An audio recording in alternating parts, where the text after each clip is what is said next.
এই দুনিয়ার পুরো জীবনটা এটা হচ্ছে লালসাময় একটা জীবন, লোভ, মরিচিকা, মায়াজাল।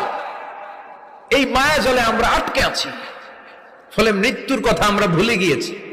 পাগলের মতো ছুটছি, আরো টাকা লাগবে, আরো খ্যাতি লাগবে, আরো যশ লাগবে, আরো দাপট লাগবে। আমার এত টাকা দিয়ে কি হবে? এত সম্পদ দিয়ে কি হবে? এত ব্যস্ততা দিয়ে কি হবে তোমার?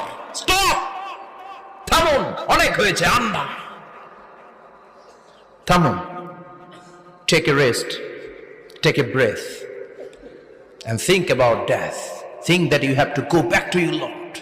একটু বসেন না, একটু ভাবেন যে আমাকে চলে যেতে হবে, চলে যেতে হবে। এই কোলাহল, এই ব্যস্ততা, এগুলো থাকবে, থাকবো না আমি। সাইয়েদনা ওমর ফারুক বলেছেন, মুতু ক্বাবলা আন তামুতু, মরার আগে একবার মরো। হাসিবু ক্বাবলা আন তুহাসাবু আলাইকুম, তোমার হিসাব নেওয়ার আগে তুমি একবার নিজের হিসাব